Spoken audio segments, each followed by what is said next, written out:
Bem-vindos em nome da Associação Nacional Latina de Saúde Mental e Abuso de Substâncias e do Centro Nacional Hispânico-Latino de Treinamento e Assistência Técnica em Prevenção. Damos as boas-vindas ao webinar de hoje intitulado Estresse Hispânico e Resiliência durante as festas de fim de ano.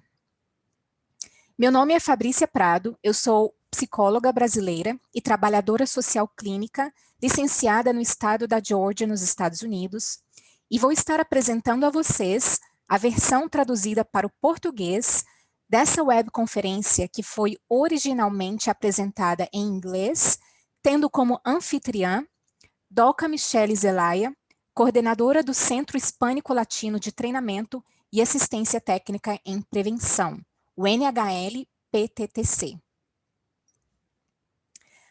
Antes de apresentá-los ao apresentador convidado de hoje, aqui estão algumas breves instruções sobre esta conferência web.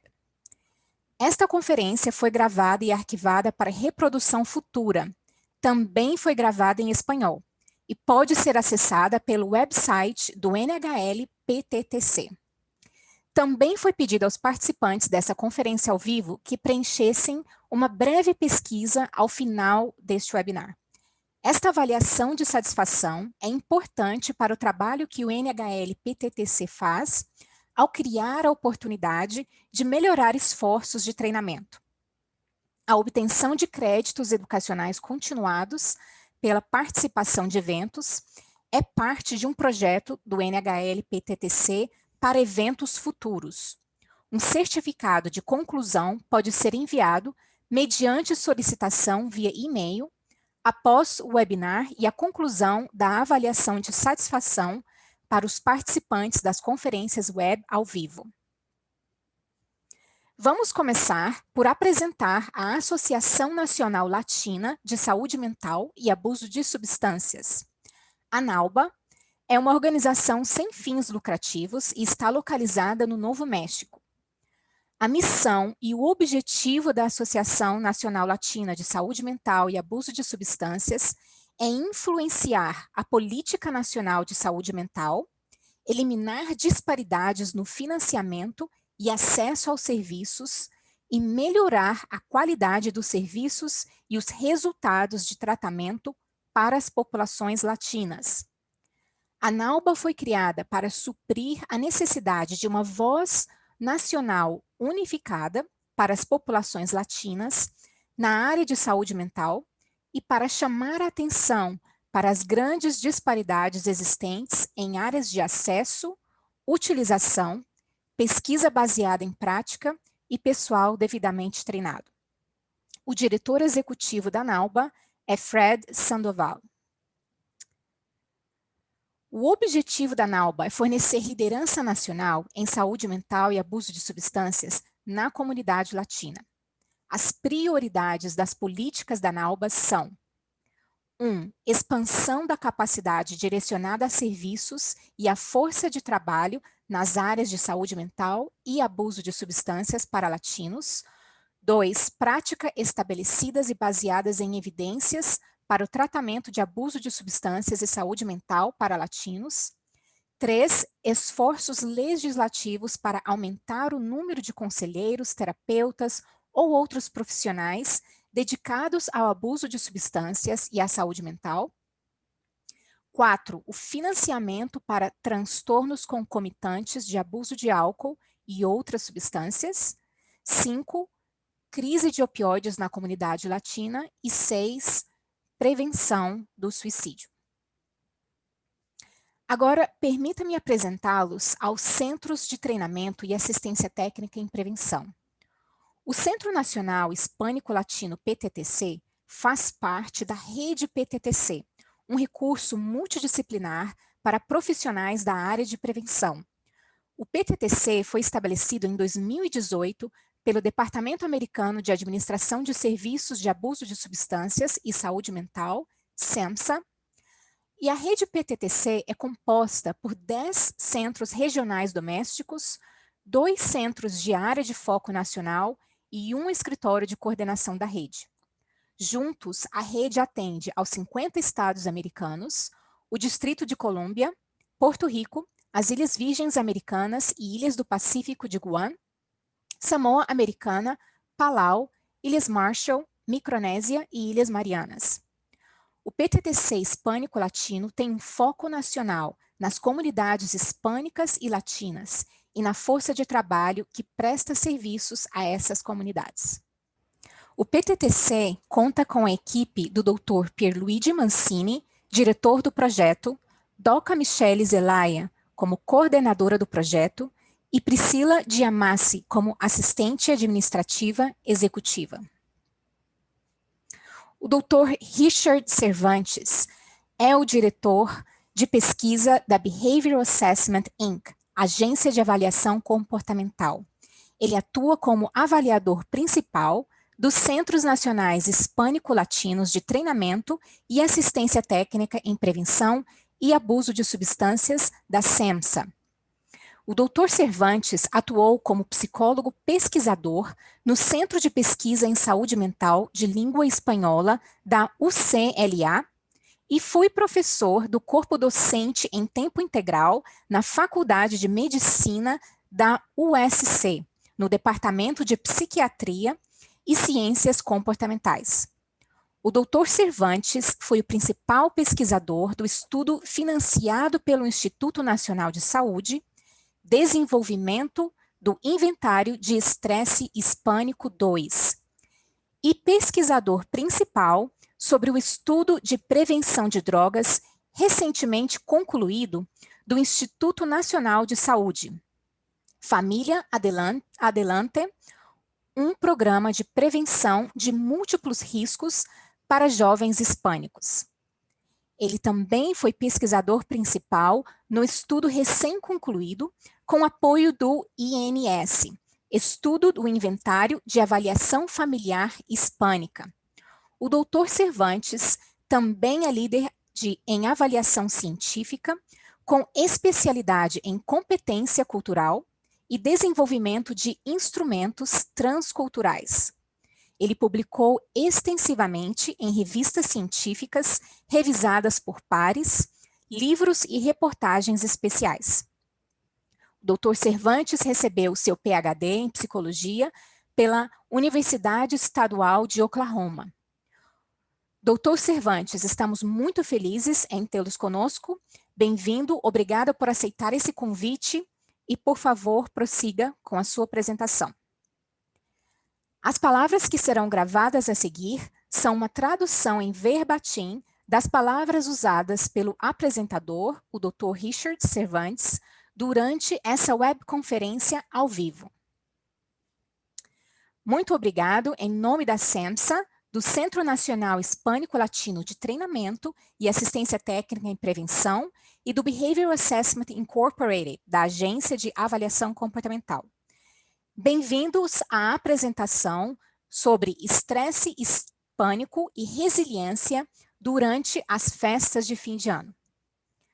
O que eu gostaria de fazer esta tarde ou esta manhã, dependendo de onde você está e em que parte do país você está, é apenas fornecer uma visão geral do que sabemos sobre o estresse, o que sabemos sobre os hispânicos e estresse e resiliência. Eu também gostaria de fornecer algumas informações sobre maneiras de ajudar não apenas a vocês mesmos no autocuidado, mas também maneiras de pensar em ajudar a seus clientes, consumidores e outras pessoas que utilizam seus serviços em várias comunidades durante os feriados das festas de fim de ano. Nem é preciso dizer que estamos passando por tempos muito incomuns, tempos sem precedentes, e, portanto, falaremos sobre essas coisas nessa próxima hora. Então, vamos tentar obter uma linguagem comum sobre o que é o estresse. Vou distinguir entre dois termos que são comumente usados: estressores e estresse. Estressores são demandas feitas pelo ambiente que perturbam nosso equilíbrio ou que chamamos de homeostase, afetando o bem-estar físico e psicológico e exigindo algum tipo de ação da nossa parte, de nossa família ou de nossos amigos, para restaurar esse equilíbrio.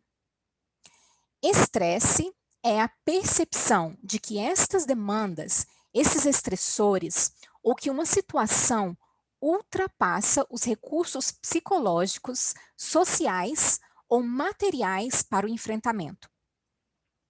O estresse contribui para a doença através de seus efeitos fisiológicos diretos ou indiretos por meio de comportamentos mal adaptativos, como o tabagismo, a má alimentação, hábitos alimentares inadequados e até mesmo abuso de substâncias.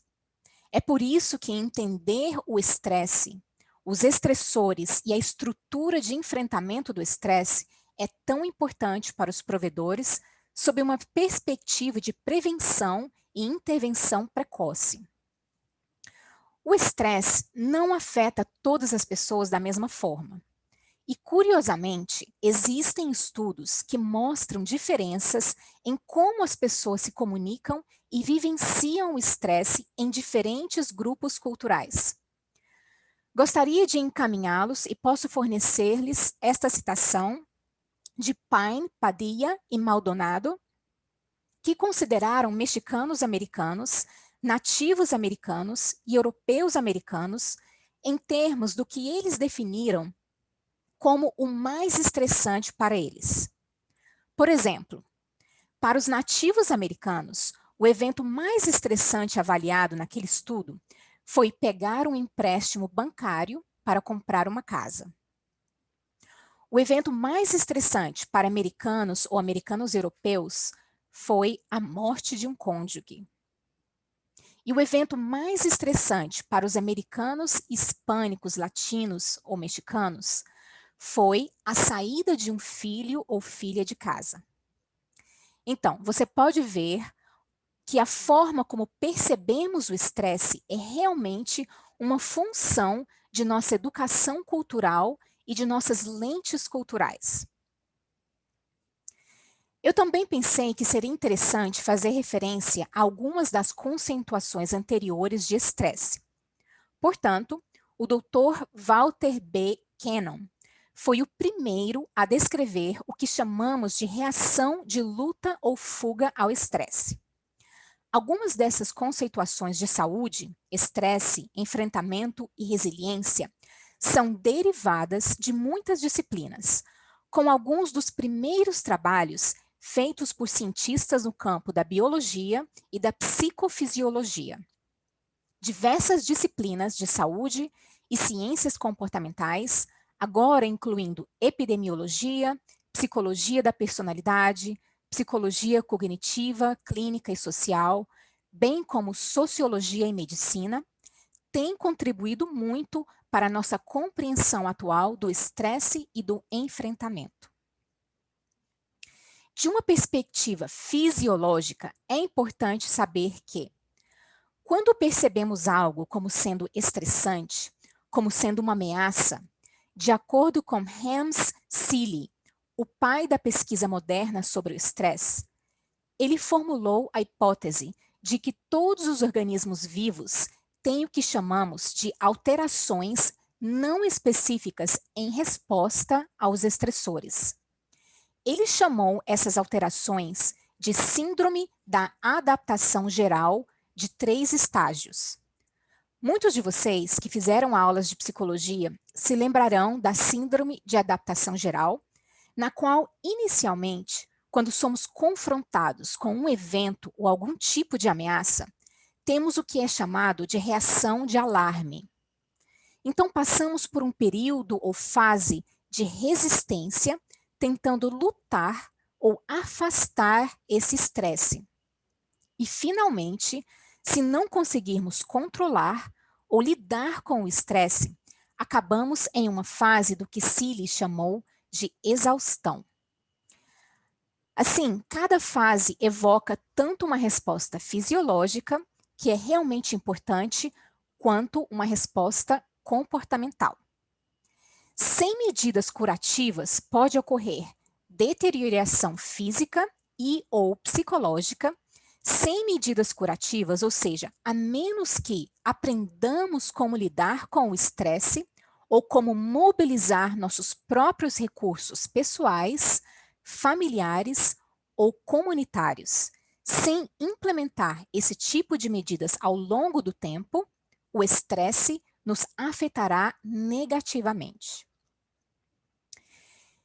Então, atualmente, não quero ir muito longe na biologia do estresse, mas há muitas novas descobertas em termos do que o estresse faz ao nosso corpo no nível celular.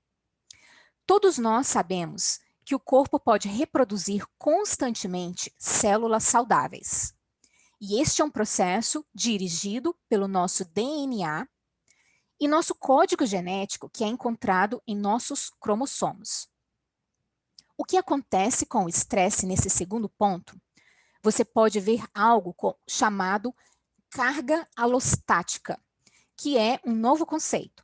Você certamente pode pesquisar no Google e aprender mais sobre isso.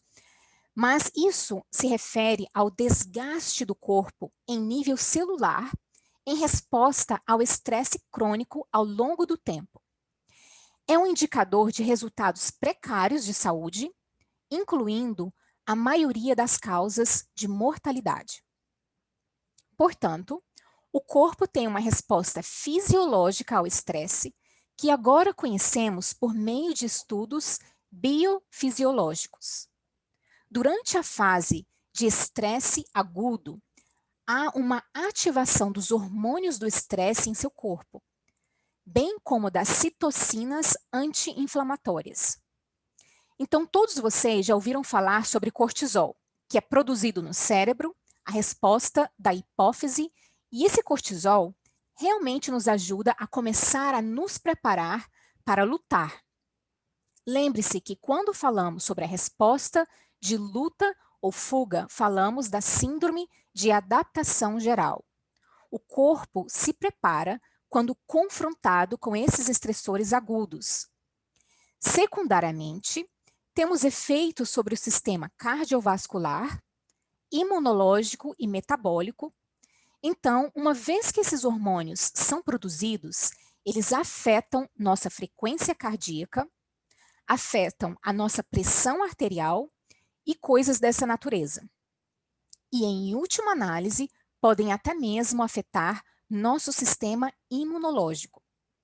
Então, os resultados terciários a longo prazo, quando falamos sobre a carga alostática, o desgaste do corpo, podemos ver o declínio cognitivo celular, o envelhecimento do telômero, a atrofia, e esse é o comprimento de nossos cromossomos, realmente começam a encurtar e podem ocorrer doenças como diabetes e doenças cardiovasculares.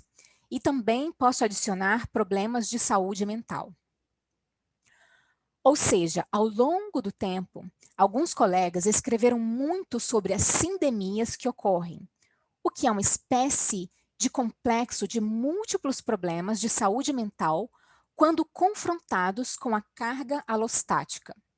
Portanto, eu digo tudo isso, mas quero evitar confundi-los ou entrar em muitos detalhes, mas apenas dizer que o estresse é real, tem um efeito em nosso corpo, tem um efeito de desgaste em nós a nível celular e é algo que nós precisamos tentar entender e ajudar a reduzir. E a aculturação e o estresse? Vamos falar sobre a aculturação de uma forma muito simples. A aculturação é quando tentamos nos encaixar à corrente dominante. E sabemos que a cultura americana pode produzir eventos estressantes na vida que estão associados a problemas de saúde mental, abuso de substâncias e uso de álcool. Então, por exemplo, vou entrar em mais detalhes aqui. Entre as lacunas de aculturação na juventude hispânica dentro da família, pensamos ser isso a chave para a compreensão de problemas de saúde mental e comportamentais e suicídio. Muito do nosso trabalho anterior, apoiado pelo INS, indica que o estresse de aculturação ou uma cultura de estressores estão relacionados a problemas de saúde mental. O estresse de aculturação pode refletir conflitos nos níveis cultural, familiar e comunitário após a imigração e pode continuar nas gerações posteriores. Sei que muitos de vocês que estão ouvindo esta conferência web hoje são nascidos nos Estados Unidos. Alguns de vocês provavelmente nasceram e suas famílias estão aqui há várias gerações. Ainda assim, há um grau de aculturação que ocorre. Estamos constantemente tentando nos encaixar na cultura dominante. Lacunas de aculturação dentro da família também foram associadas ao aumento da depressão entre os jovens, aumento do uso de drogas e consumo excessivo de álcool. Portanto, as lacunas de aculturação ocorrem quando os filhos ou jovens são aculturados mais rapidamente. E eu aponto para alguns dos trabalhos do meu colega Daniel Santisteban em seu grupo na Universidade de Miami. Eles examinaram adolescentes que abusavam de drogas e descobriram que as lacunas de aculturação são realmente um fator importante quando as crianças estão se aculturando em um ritmo muito mais rápido do que os seus pais. Diante dos estressores da aculturação, as famílias hispânicas apresentam uma série de fatores de resiliência que podem moderar ou amenizar o efeito do estresse. E isso é muito importante do ponto de vista de prevenção e intervenção precoce. Quando trabalhamos com crianças e com famílias, se podemos começar a ajudá-los a se mobilizar, isto é, a buscar os recursos culturais e resiliência cultural, isso será muito importante em termos de amortecimento dos efeitos do estresse. E falaremos mais sobre isso em breve. Eu gostaria de compartilhar com vocês algumas das pesquisas sobre estresse cultural e fatores de risco para adultos hispânicos.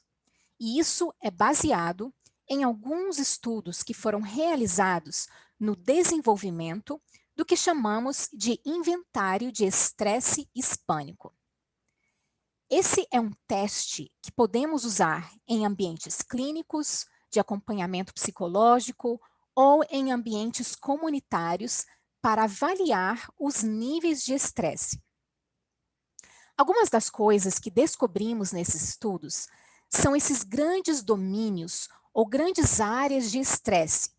Por exemplo, entre a família de adultos, o conflito cultural foi considerado muito proeminente entre adultos, tanto imigrantes como não imigrantes. Em segundo lugar, descobriu-se que o estresse da discriminação é muito importante e auxilia na identificação de áreas potenciais que promovem ou resultam em depressão e ansiedade. Estresse relacionado à saúde, isso é muito importante para os hispânicos, preocupados com a saúde da família, com o cuidado dos idosos, com não poder pagar as despesas médicas ou por não ter seguro de saúde. Portanto, o estresse relacionado à saúde é muito importante dentro da nossa população. O estresse econômico e ocupacional também tem sido identificado como muito importante. Como a importância de progredir no trabalho, de ter que competir com outras pessoas e mesmo de ser discriminado no ambiente de trabalho, tem se demonstrado muito importante para entender a saúde mental. O estresse da imigração, nem é preciso dizer. Os indivíduos que têm problemas em relação ao status legal, em relação à separação da família, estresse relacionado ao idioma após a imigração. E também descobrimos que o estresse pré-migração é um indicador robusto ou poderoso da saúde mental atual. Particularmente, como eu disse, em amostras de imigrantes ou populações de imigrantes.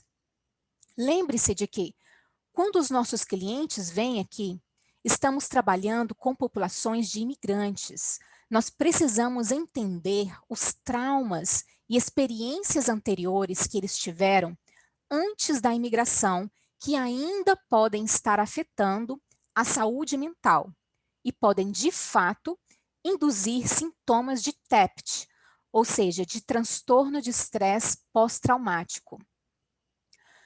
E o estresse parental, também nem é preciso dizer, é muito importante, é uma área crucial de estresse para pais hispânicos. Pensar que as crianças, por exemplo, estão usando drogas ilegais ou não entender como negociar ou navegar o sistema escolar de nossos filhos, especialmente agora, durante a Covid-19, os níveis de estresse parentais aumentaram tremendamente para os pais hispânicos. E a outra área que descobrimos ser muito importante como fator preditor de saúde mental é a das diferenças culturais dentro do casamento. Por exemplo, casais ou parceiros que discordam sobre voltar ou não para o país de origem, ou em como criar os filhos, como as crianças tradicionais versus americanizadas deveriam ser criadas. Então, todos esses fatores são muito relevantes. Da mesma forma que conduzimos os estudos de estresse entre adultos, também examinamos o estresse entre os jovens. E por meio de um estudo financiado pelo Instituto Nacional de Saúde, fomos capazes de identificar 8 áreas de estresse cultural ou de aculturação para os nossos jovens. Estas são todas amostras nacionais. A propósito, posso apenas dizer que esses dados são baseados em amostras coletadas da costa leste, costa oeste, na fronteira dos Estados Unidos com o México. Para as crianças, também o estresse econômico familiar é muito relevante, pois as crianças sofrem quando os pais não conseguem pagar as contas. Estresse de lacuna de aculturação, e eu mencionei isso antes. Quando as crianças e adolescentes estão se aculturando ou se tornando americanizadas em um ritmo muito mais rápido do que seus pais, isso constitui uma importante área de estresse. O conflito cultural dentro das escolas foi identificado também como um outro fator relevante, pois temos crianças e adolescentes que nos dizem que seus professores pensam que eles estão trapaceando quando eles falam espanhol na escola. Escolas que não querem promover feriados ou costumes culturais, e vemos muito isso nesta área particular de estresse. As crianças também relatam estresse da imigração com relação à discriminação de sua própria família.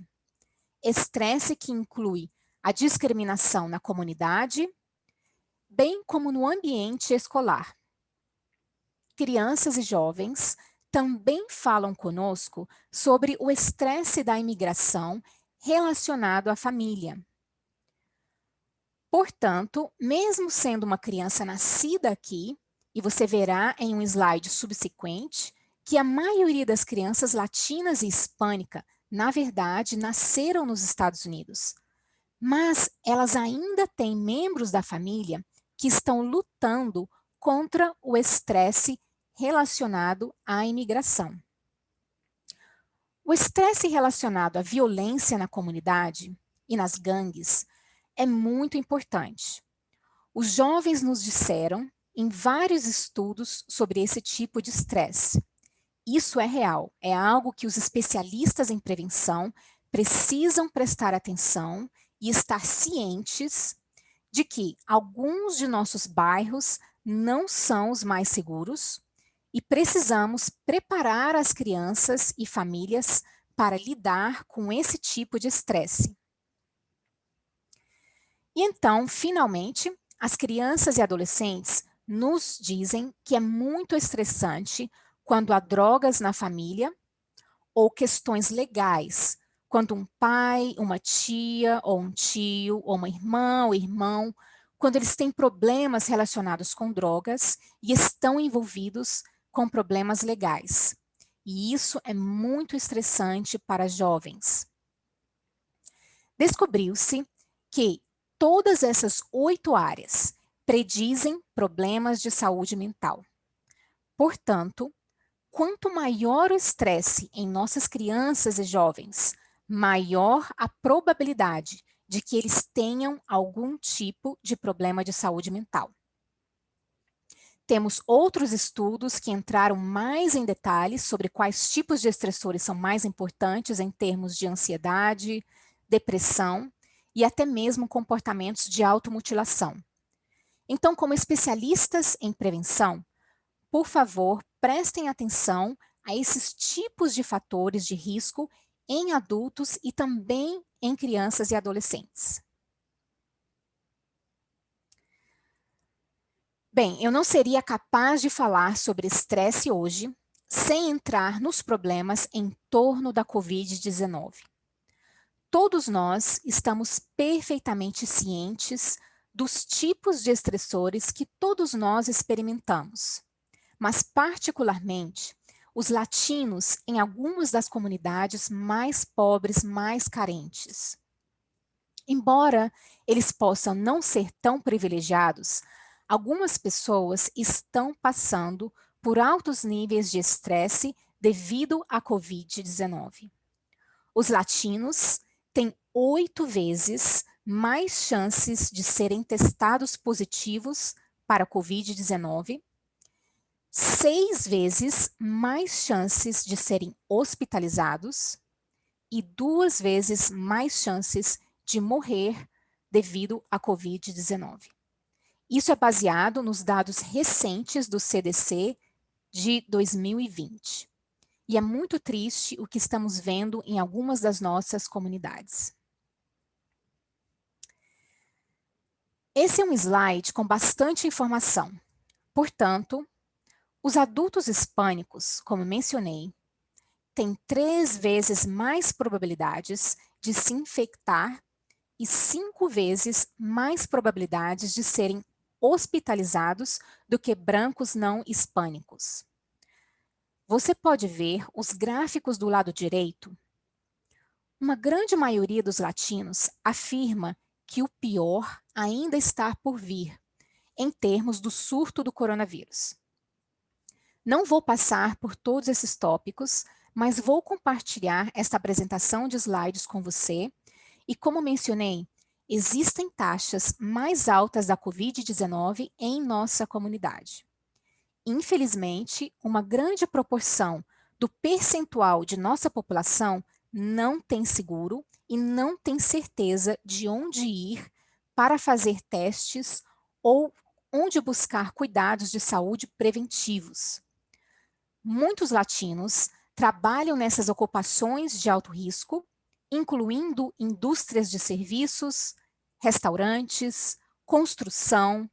Na verdade, ontem saiu um relatório do Departamento de Saúde Pública do Condado de Los Angeles, mostrando que as taxas de Covid-19 dispararam entre os trabalhadores da construção, que são predominantemente compostos de latinos. Em termos de moradia e aluguel, o coronavírus exacerba a instabilidade habitacional, com 57% dos hispânicos gastando quase 1/3 da sua renda com o aluguel. Insegurança alimentar, 16% dos hispânicos sofrem de insegurança alimentar e não conseguem estocar alimentos. A taxa de desemprego hispânico aumentou durante a Covid-19, com as mulheres vendo um aumento maior do que os dos homens. Claro, problemas de saúde mental, luto, depressão, insônia, perda da normalidade, e posso ver que também o abuso de substâncias e o uso de álcool aumentaram agora em nossa comunidade. Como eu disse, quando você pega os fatores de estresse que vimos nos 2 slides anteriores e os combina com o efeito cumulativo do estresse da Covid-19, é muito para a nossa população e para todos nós. Então, a nossa população realmente precisa ser ouvida para ser compreendida e precisamos fornecer os tipos de recursos de que nossas comunidades precisam para o enfrentamento efetivo desse efeito cumulativo do estresse de aculturação com o estresse da Covid-19. Agora, em termos da Covid-19 e seu impacto em nossas crianças. 1 em cada 4 crianças nos Estados Unidos é hispânica. A grande maioria dessas crianças nascem nos Estados Unidos. 1 em cada 4 crianças hispânicas vive na pobreza. Curiosamente, ou mais importante, 1 em cada 4 crianças hispânicas tem um dos pais que é um imigrante não autorizado, não documentado, que não tem os documentos legais e tem problemas com seu status legal. Isso é muito importante porque, apesar de serem crianças, como podem ver, a maioria das crianças nasce aqui. Então, são nossas famílias. Essas famílias na comunidade ainda estão lidando com questões relacionadas à imigração e ao estresse da imigração. Portanto, é realmente relevante, como profissionais de prevenção e intervenção precoce, entender que, mesmo que você possa estar fazendo um trabalho de prevenção na escola, entender que a imigração e o estresse associado à imigração podem estar afetando as nossas crianças. As famílias hispânicas foram especialmente atingidas pela Covid-19. Como mencionamos, no entanto, as dificuldades econômicas têm sido uma realidade para muitas crianças latinas desde antes da Covid-19. É como mencionei sobre o impacto cumulativo do estresse e aproximadamente 1/4 das nossas crianças vivem abaixo do nível de pobreza. Agora, em termos de saúde mental infantil, achei que era uma estatística muito interessante que, em comparação com 2019, a proporção de consultas de saúde mental infantil, de visitas ao departamento de emergência para crianças de 5 a 11 anos e de 12 a 17 anos aumentou 24% para o grupo mais jovem e em 31% para o grupo dos mais velhos. Então, acompanhando os indicadores de saúde mental infantil, e aliás, estes são todos os episódios de saúde mental, não são apenas relacionados à saúde, mas são específicos para problemas de saúde mental. Monitorar os indicadores de saúde mental das crianças, promovendo enfrentamento e resiliência, e ampliando o acesso aos serviços de apoio à saúde mental das crianças, são essenciais durante a pandemia de Covid-19. Crianças, em geral, sofrem com a Covid, sofrem com o isolamento de seus colegas, sofrem por estar em casa e na frente do computador, tentando aprender, passando muito tempo na frente do computador e tendo que contar com um bom acesso à internet. É difícil acreditar que agora a educação de uma criança depende de ela ter ou não acesso estável à internet. Mas é aí que estamos agora. Como você pode ver, muitas crianças em todo o país estão sofrendo com isso, incluindo nossos filhos, crianças hispânicas e latinas. Então, tenham isso em mente. que promover enfrentamento e resiliência é muito importante, especialmente durante esse período e igualmente importante durante as festas de fim de ano. E falaremos sobre isso em breve. Falamos muito sobre estresse e não quero apenas falar sobre estresse, mas quero falar também sobre resiliência. A resiliência é tão importante para nossas comunidades. Tem sido historicamente e continuará sendo. Os psicólogos definem a resiliência como o processo de boa adaptação frente a adversidades, traumas, tragédias, ameaças ou fontes significativas de estresse, como problemas familiares e de relacionamento, problemas de saúde graves ou estressores no local de trabalho e financeiros.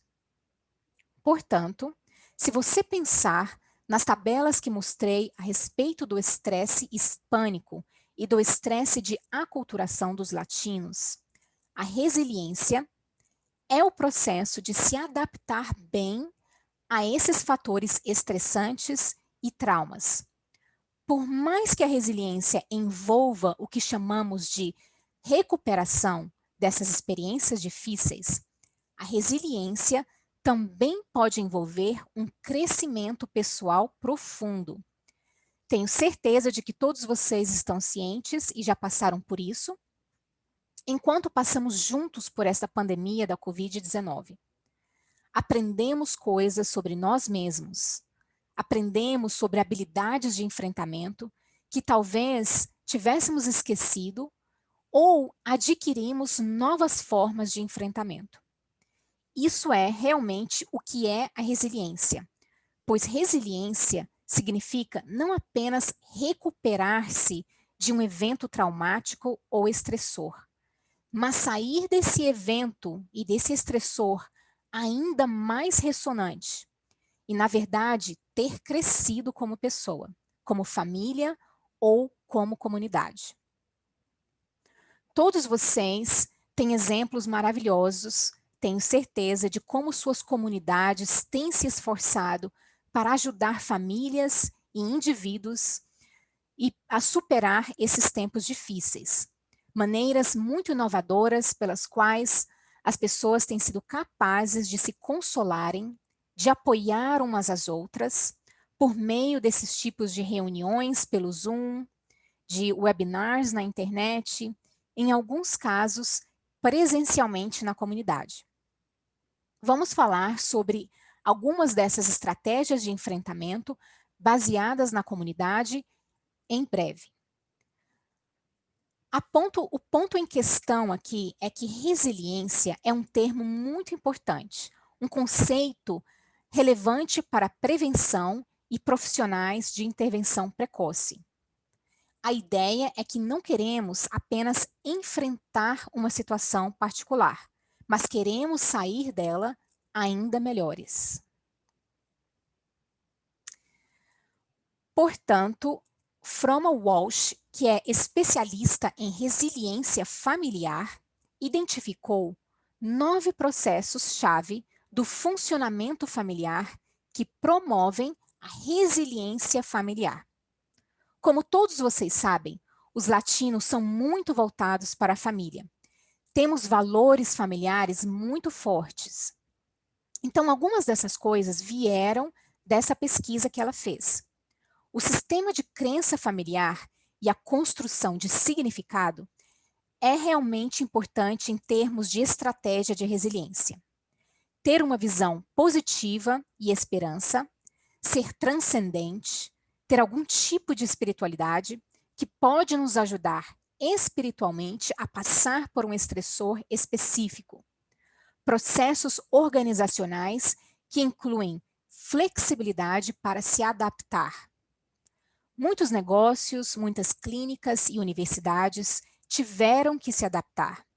A conexão e o parentesco de apoio mútuo, é claro que os latinos hispânicos, historicamente, têm contado fortemente com nossos sistemas de apoio familiar estendido, E isso é muito relevante em termos de construção de famílias resilientes.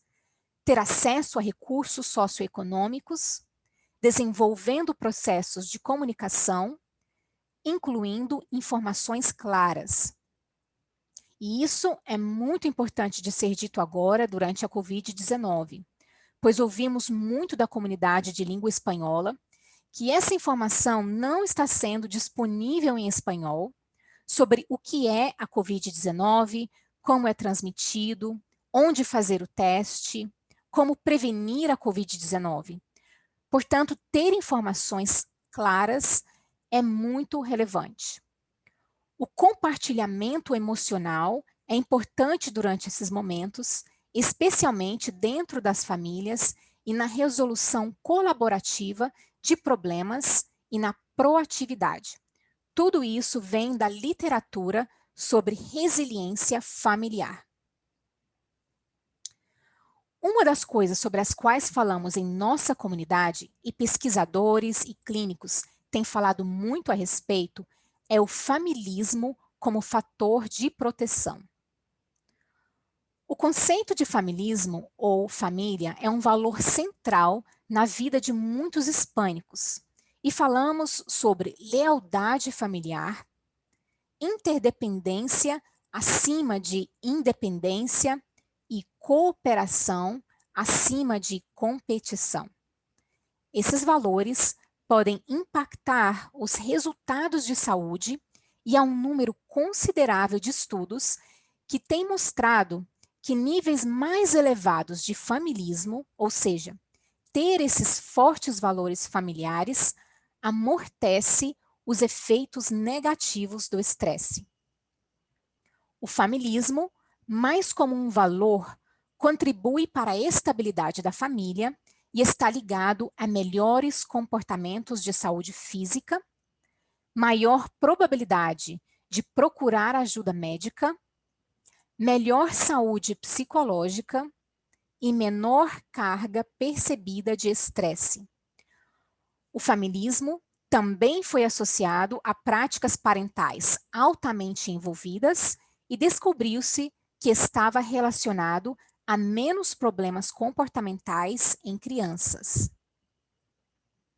Mais uma vez, como mencionei anteriormente, em reconhecimento ao trabalho do meu colega Daniel Santisteban, ele se concentra em ajudar famílias onde há um filho abusando de drogas. E isso também é um trabalho muito importante. Em um estudo que conduzi com Daniel Santisteban, fizemos uma série de entrevistas com as famílias e fomos capazes de identificar maneiras pelas quais as famílias podem lidar com o estresse. Que, na verdade, as famílias nos contaram como foram eficazes no enfrentamento de diferentes tipos de estresse cultural. Então, você pode ver aí uma lista.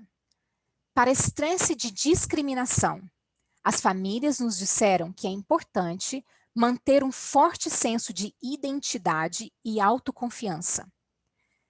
Ter um forte senso de identidade cultural por meio de laços culturais e união com outras pessoas da comunidade latina. Religião e espiritualidade, que é buscar a Deus em textos religiosos para auxiliar nas emoções que surgem ao lidar com a discriminação. Tivemos pais e famílias que nos disseram que a Bíblia, por exemplo, ensina a igualdade.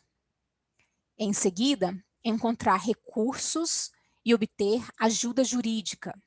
Muito importante e, se possível, votar em medidas e leis que beneficiem as causas da imigração. Para problemas conjugais e estresse, as famílias nos disseram que aprender com outras pessoas, pedindo conselhos e buscando ajuda com outros membros da família latina, ou de líderes religiosos ou clero, era também muito importante. Para a parentalidade e estresse de nossa família, as famílias latinas nos disseram que a comunicação com seus filhos é crucial. Ter boas habilidades de comunicação, buscando ajuda de outros pais, de parentes, tias, tios, avós, primos, primas, tudo isso é muito importante. A busca por assistência profissional foi de fato mencionada por nossos participantes.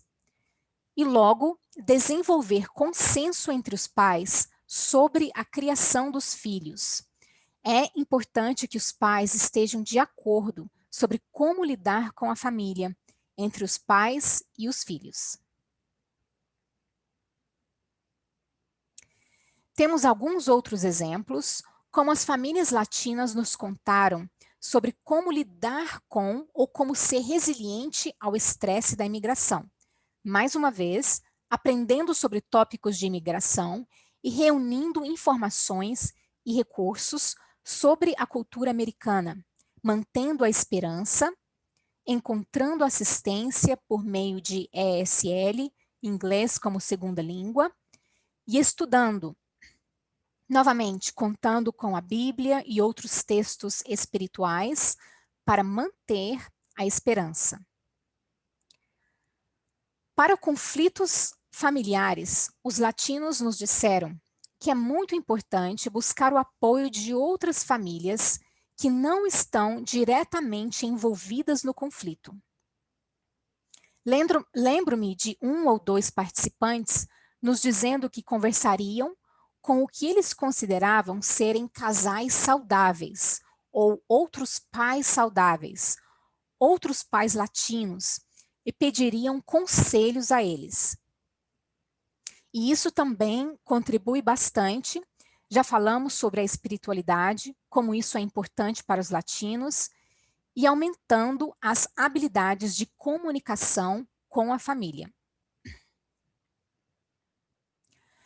Para o estresse relacionado à saúde, é importante procurar remédios tradicionais para tratar a si mesmo, aconselhando-se com o farmacêutico, obtendo a ajuda de farmácias que possuem medicamentos em outros países ou mesmo indo ao México.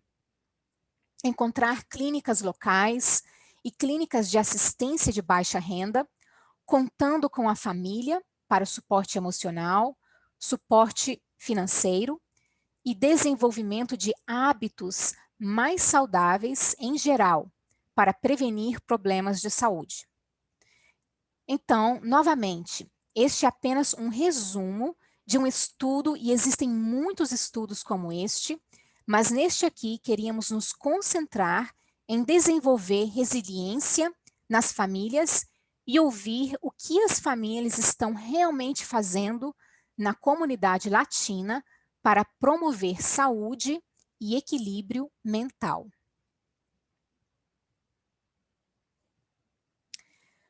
Portanto, como referenciado no título da apresentação, queríamos falar também sobre o estresse das festas de fim de ano.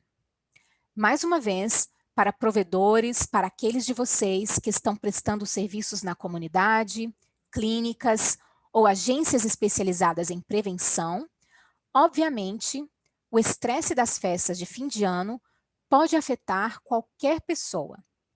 Há muitas expectativas em torno dos feriados e festas de fim de ano. Muitas pessoas associam os feriados com encontros sociais, rituais e memórias felizes. Essas expectativas também podem levar ao estresse. Quando falamos sobre o estresse das festas de fim de ano, temos que reconhecer também que não estamos falando apenas de base cristã, mas também da fé judaica e outras religiões que são praticadas aqui nos Estados Unidos. Para ter certeza de que entendemos que estamos pensando sobre os feriados e festas de fim de ano como um período de tempo que está sendo celebrado por muitas religiões e culturas diferentes. Obviamente, o estresse relacionado à Covid aumentou o estresse sobre os feriados e festas de fim de ano que muitos de nós já sentimos. Coisas que podem trazer mais estresse para a sua comunidade, mais estresse financeiro. Obviamente, como eu disse antes, muitos dos nossos funcionários perderam o trabalho, eles têm passado por um grande estresse financeiro. As viagens domésticas ou internacionais estão limitadas e para muitas famílias que iriam e voltariam para visitar a família em outros países, o que agora está muito limitado, se não proibido em alguns casos. Solidão e isolamento, sem contato com os parentes distantes. Todos temos histórias de idosos, vovós e vovôs que ainda estão isolados em lares para idosos, onde realmente não podemos visitá-los. Então, isso é realmente muito difícil para todos nós durante as festas de fim de ano. Eventos cancelados, como celebrações religiosas natalinas, como as posadas e outras tradições culturais, que tiveram que ser canceladas, deixando uma grande lacuna, um vazio para todos nós. Nenhum culto tradicional ou atividades baseadas na fé ou eventos que normalmente acontecem.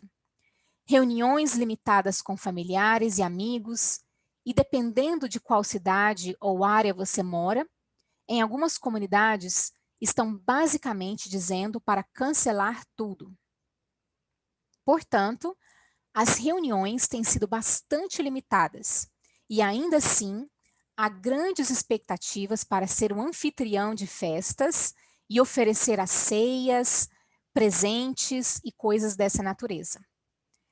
Então, esse é o tipo de coisa que afeta a população em geral, mas acho que afeta especialmente a nossa população latina. Quais são algumas das consequências do estresse das festas de fim de ano devido à Covid-19? Como mencionei antes, vou apenas repetir. Estamos olhando para o efeito cumulativo do estresse relacionado à aculturação e à Covid-19. Então, sabemos que isso está nos levando a altos níveis de ansiedade e depressão, isolamento social, como mencionado, as taxas de uso de substâncias aumentaram, o uso de álcool, não tem isso aqui, mas isso sim aumentou particularmente. As crianças costumam expressar alguns desses problemas em sintomas físicos, de dores de cabeça por estresse, falta de ar. Vimos que os dados sobre o aumento de visitas ao pronto-socorro e emergências estão aumentando. Algumas de suas comunidades estão tendo taxas realmente altas de violência doméstica.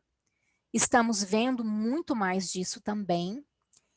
Recaída em pessoas que já estiveram em recuperação ou estão em recuperação de drogas. Temos muitas pessoas com níveis realmente muito altos de medo e ansiedade sobre contrair a Covid-19.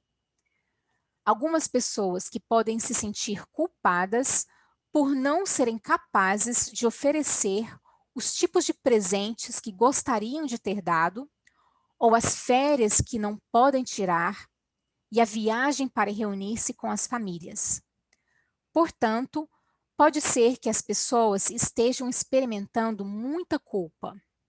Tudo isso é muito importante para profissionais, prestadores de serviço, para entender que durante esse período de um mês e meio, isto vai afetar muito as nossas famílias. Então, essas são apenas algumas dicas para os provedores prevenirem o estresse das festas de fim de ano e são dicas para o autocuidado. Eu sei que como provedores, como profissionais de saúde, muitos de vocês foram muito além da obrigação de ajudar a seus clientes e ajudar as comunidades e as famílias, e às vezes isso também pode nos exaustar. Portanto, precisamos estar atentos a isso e cuidar de nós mesmos, reconhecendo nossos sentimentos, falando com outras pessoas. Se você se sentir solitário ou isolado, procure eventos religiosos, comunitários ou eventos sociais.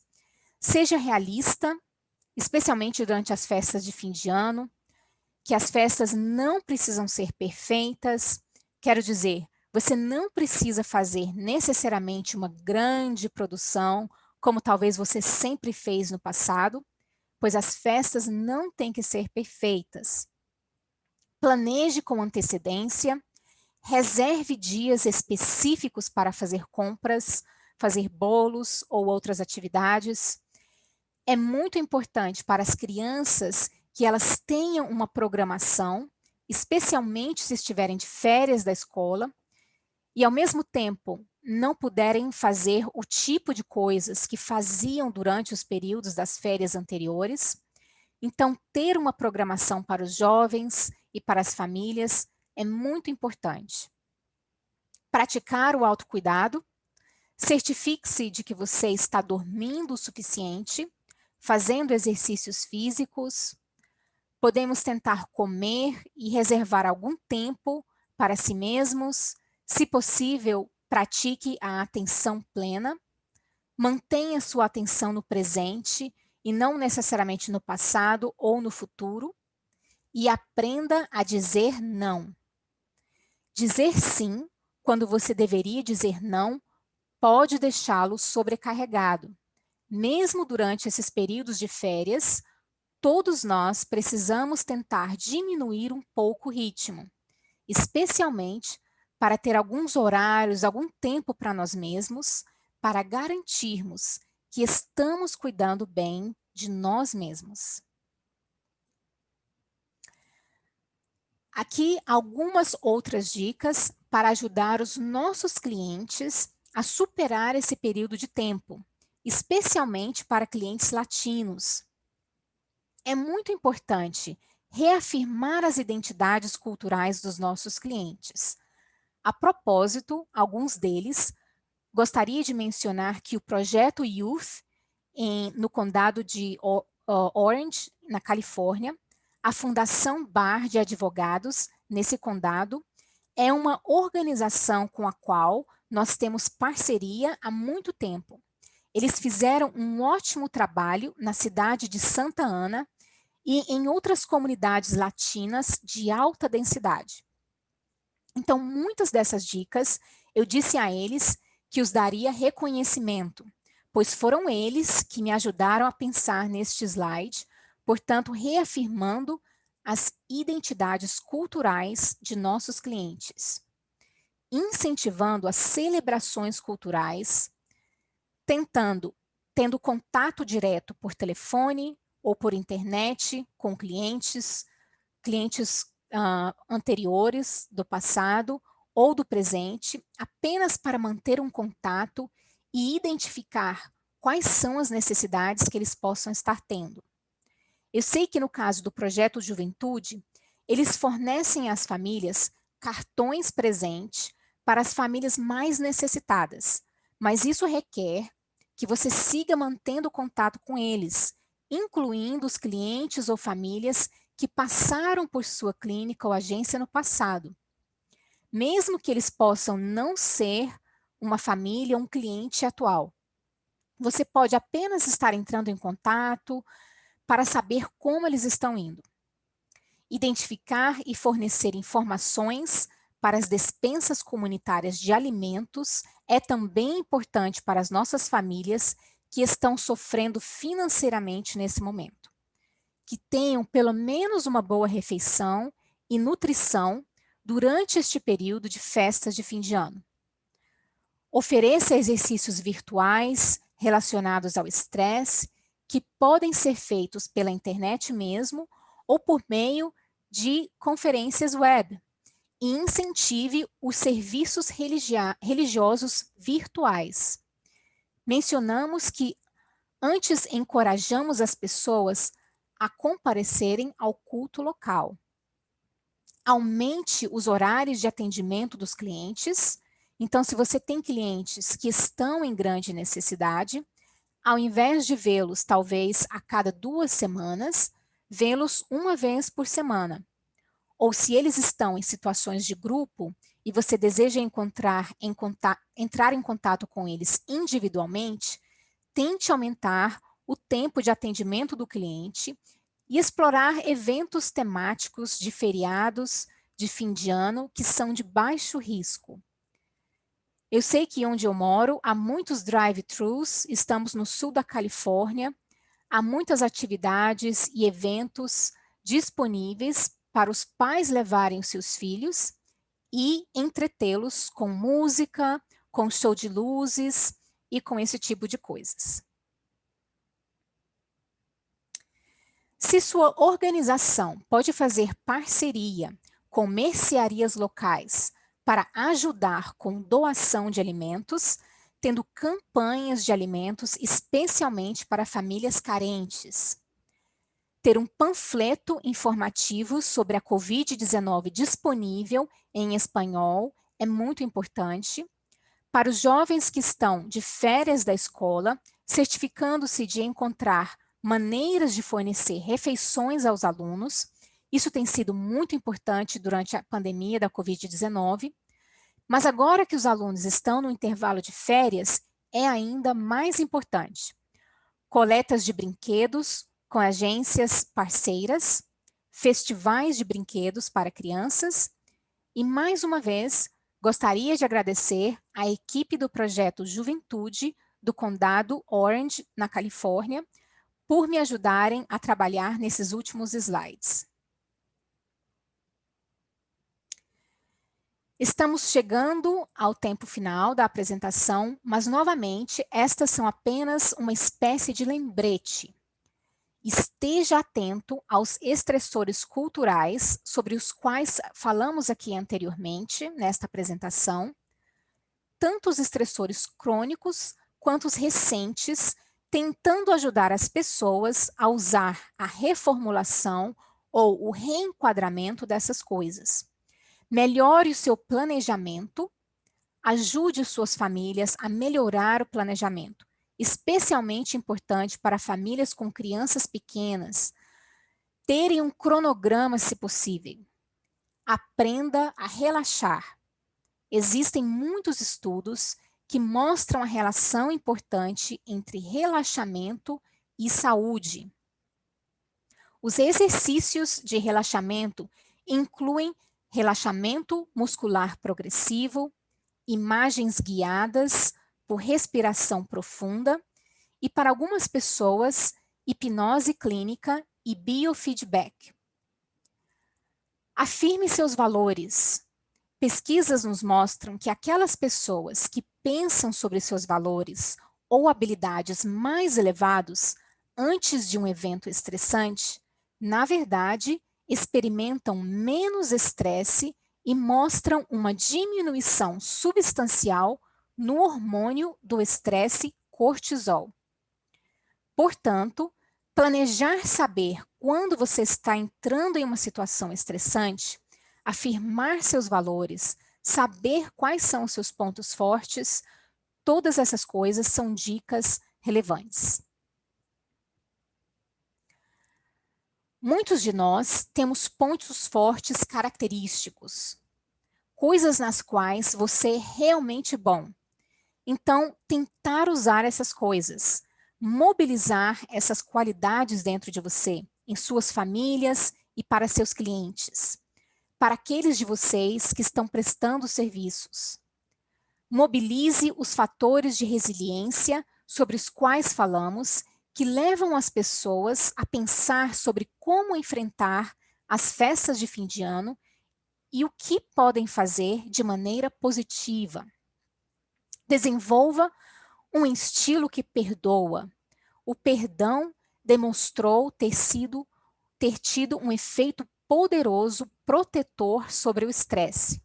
Então, talvez agora seja a hora de conversar com o seu vizinho ou alguém com quem você teve algum conflito e desenvolver esse estilo de ser perdoador. Pratique a atenção plena. Há muitas pesquisas sobre a atenção plena, ou mindfulness, E com certeza, para aqueles de vocês que não estão familiarizados com as técnicas da atenção plena, eu recomendo que você faça uma pesquisa rápida no Google sobre essas técnicas de atenção plena. Libere a sua gratidão. Isso tem sido novamente muito importante para nós, para que pratiquemos a gratidão espiritual e contemos as nossas bênçãos diárias. Isso também tem um grande impacto na redução do nosso estresse. Finalmente, usando autoafirmações positivas ou afirmações positivas familiares, para que, mais uma vez, o que estamos tentando transmitir, ou o que eu recomendo, é que tentemos promover, invocar e mobilizar nossa resiliência ao estresse. Mobilize nosso enfrentamento e, fazendo isso, não apenas para nós mesmos, mas também em nosso trabalho de prevenção e intervenção precoce com as nossas famílias e nossos clientes individuais. Com isso, acredito que este seja nosso último slide e então gostaria de agradecer a todos. Aqui vocês podem ver alguns recursos adicionais para que todos possam prosseguir no tema. Forneceremos um informativo sobre o estresse hispânico durante a resiliência. Acredito que, após o webinar, você será direcionado para uma página diferente para concluir nossa avaliação de satisfação. Isso é muito importante, porque a avaliação é a maneira como podemos documentar que estamos fazendo o nosso trabalho.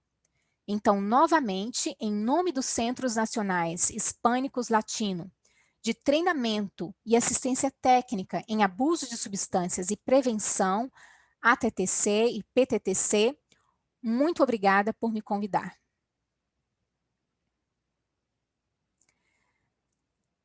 Agora vamos entrar na parte de perguntas e vou então passar para a equipe do PTTC.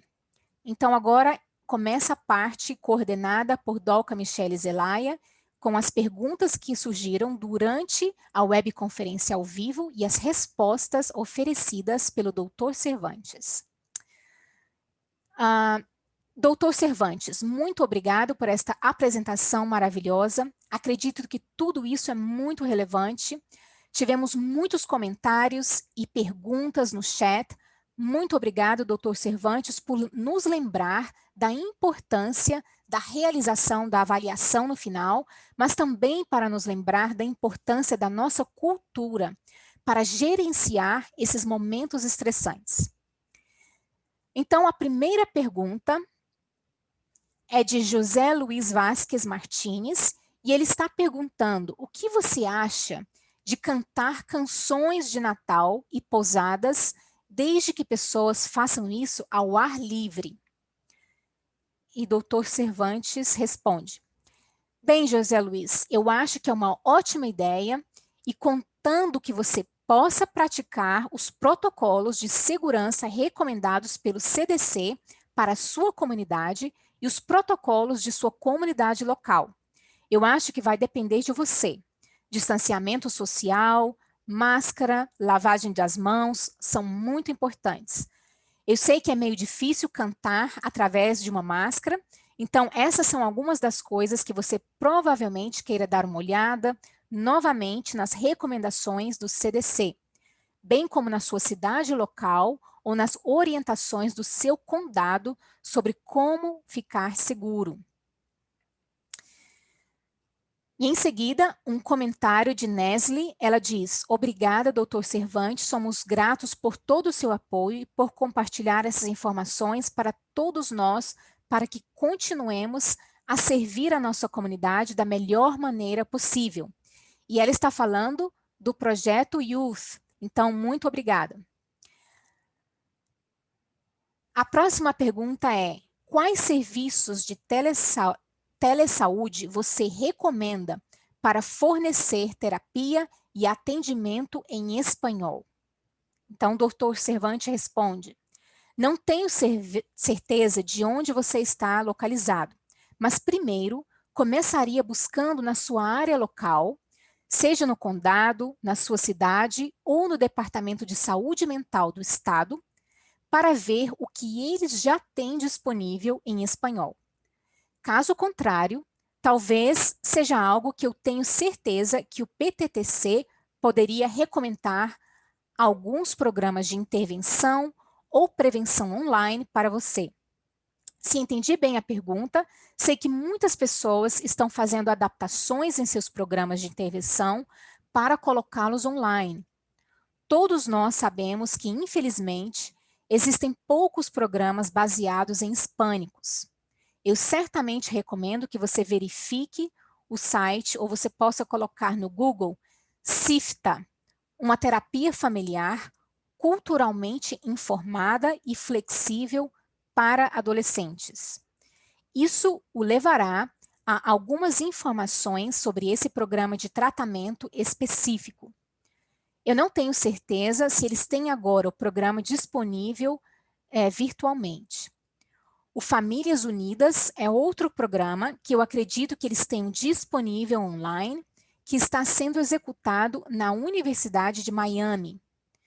Além do Família Adelante, outro programa de prevenção de drogas, que está disponível em uma plataforma online, mas pode haver outros também. Eu recomendo que você verifique com o Departamento de Saúde Mental da sua cidade, estado e condado, para ver o que está disponível localmente. Muito obrigada, Dr. Cervantes, e temos uma outra pergunta de Julio Briones. Ele disse especificamente para serviços de notícias latinos, o CDC os consultou para melhor fornecer informações aos grupos hispânicos e latinos ou grupos latinex? Essa pergunta não estou qualificado para responder. Eu sei que a ANALBA, Associação Nacional Latina de Saúde Mental e Abuso de Substâncias, está agora fazendo parceria com a Morehouse University em um esforço nacional para comunicar e informar as comunidades de cor sobre a Covid-19. Portanto, se você consultar a Universidade Morehouse ou o site da NALBA, talvez você poderá encontrar mais informações sobre o envolvimento da comunidade e a tomada de decisão participativa da comunidade em relação às respostas à Covid-19. Obrigada, Dr. Cervantes. Jéssica Cruz está perguntando quais são algumas dicas ao falar com as crianças sobre por que não podemos ter grandes reuniões para as festas de fim de ano. Dr. Cervantes responde: essa é uma pergunta muito boa e muitas de nossas famílias são confrontadas com isso. Dependendo da idade do seu filho, queremos ser capazes de nos comunicar com ele sobre o que você sabe sobre os fatos relacionados à saúde e à Covid-19, que é um vírus, uma doença de saúde altamente infecciosa, que todos nós precisamos nos proteger do vírus agora, e que maneiras são as maneiras pelas quais vamos fazer isso, se possível, permanecendo seguro em casa. Novamente, como mencionei antes sobre os filhos e ter uma programação para eles, tente garantir que você inclua em sua programação coisas que eles possam fazer com segurança dentro de casa e fora de casa também.